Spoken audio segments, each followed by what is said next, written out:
another delicious day here in the Let's Make Food from Food Kitchen, and today we're getting muddled up with a white wine sangria.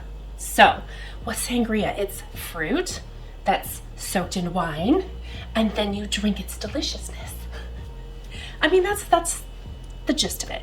So I have a multitude of fruits here, and you can really vary what you put in it. If you look at your wine bottle and read the label, sometimes it'll list things like notes of pear or hint of peach. If you see that, go get yourself some pear, go get yourself some peach. It'll really bring that out. And if it doesn't, this one just says, this was a gift from one of my neighbors, Angela, thank you. And we're going to sacrifice it to the sangria gods. And this one doesn't say, it just says white wine blend from California. So the first thing we need to do is get our fruit going. I'm gonna put raspberries in last because they tend to smash. I've got raspberries, pineapple, strawberries, orange, apple, pear, and some lime. I might only put one lime in there. I'm just gonna kind of see what it looks like, but because they're small, I might do more. So what I wanna do is start with I'm gonna move these just in case they bump and thump and rattle as I do my, if you have one of these apple core slicers, it's like the thing Shirley was talking about for the pineapple, but this, and your apple is wobbly, just turn it over. Just turn it over, it tends to be a little more stable. And so I'm just going to, all in one move, prep my apple. Now you can take it one step further and have these, just cut them again, but I'm going to pass on that. I don't think I need to. And just stick it right on in here. I am going to save my core because I need to make more apple cider vinegar. So I'll set that there for now. I need to do the same thing with my pear. Now a pear can be a little trickier. Sometimes this works well on these and sometimes the core. Oh, that was perfect. Okay. I like it when things go quick and smooth and easy. And you guys, I wash these all really, really well because these are going to soak in my wine. I don't want anything on the outside of them as much as possible. So I've washed them really, really well. Okay, so that's two of our fruits. We need to slice up the orange, and I am going to just take the tips off, okay, or the discard, and I'm just going to slice them. You could wedge them like I did with the apple and the pear, but I think it looks pretty having some shape variation. Okay, not done, I'm just getting some out of my way. Okay, now same thing with the lime, slicing that up.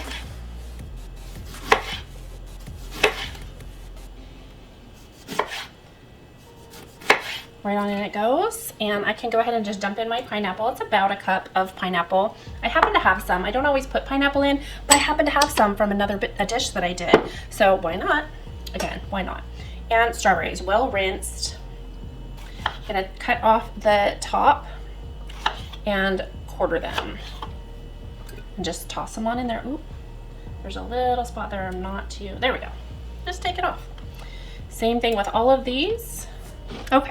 I think I'm good with this. I'm not going to add the other lime. I am going to clear some space and wipe this off, and we'll move on to the next step, which is the wine. Okay, and now we just open our wine, and I always recommend using a wine you already like. This one I don't know because I've never had it, and so I'm kind of taking a chance, but you know what? I like the sweet whites, and I figure if it's not sweet enough, I can add something to sweeten it up at the end, so it's not a big deal. What I am going to do is taste it and just see what I think before. Okay, and it goes. La, la, la, la, la. We're just gonna pour that whole bottle in here. Okay, and all that fruit's gonna soak. Okay, when I was setting up, I got ahead of myself and I forgot, almost. I caught myself, I'm like, that doesn't look right. There's something missing. Indeed, peach schnapps, apricot brandy. Half a cup of apricot brandy. And a fourth a cup of peach schnapps.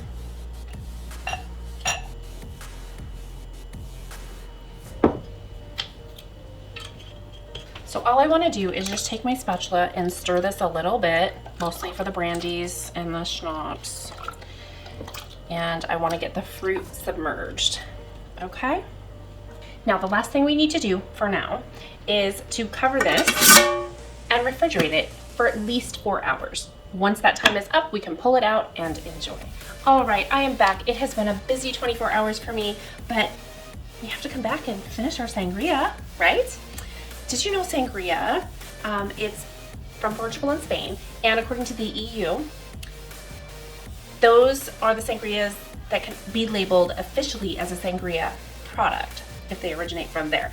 But as I'm not selling this, I can call it sangria, right? There's all kinds of wines that people use. Spanish wine is the top, I guess. I'm not a sangria aficionado, but ooh, that smells good. So here's the deal. How long is your sangria gonna last if you're not having a gathering and you don't wanna drink a whole bottle's worth of wine by yourself?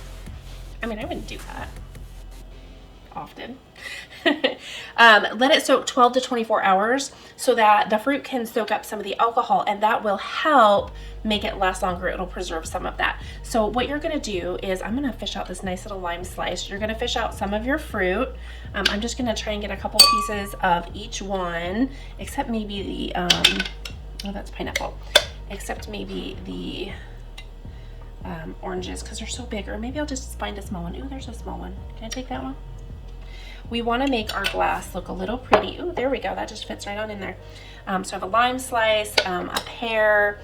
Somewhere in here there's apple, there's raspberries. I just want to get a little bit of this out. And there we go. There's an apple slice. Bam. Okay. I'm going to taste this. Oh, you guys, that turned out really well. So here's why I tasted it before pouring it, because at this point you can be done with your sangria, or if you want it to be bubbly, add some club soda to your glass. Not to this, unless you're going to be, if you're having a gathering and you're going to go through it all in like an hour or two, go ahead and add the whole thing in. Otherwise, add it to your glass so that you can keep that sealed and keep your carbonation. If you want it a little sweeter, you could add a little simple syrup to the batch.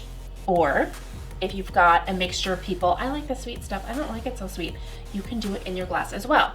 The other thing you could do is add a sweet splash of wine or a splash of sparkling wine. So those are all options and variations that you can add to your sangria to change up your flavor. As I said, I'm happy with it the way that it is. This looks delicious. I'm just using my ladle here because I wasn't sure how well it would pour into my shallow mouthed glass. And I do want it sparkling, so I'm going to leave a little room to add some club soda to mine. All right, so I'm just going to hit this with a splash of club soda. That's more than a splash.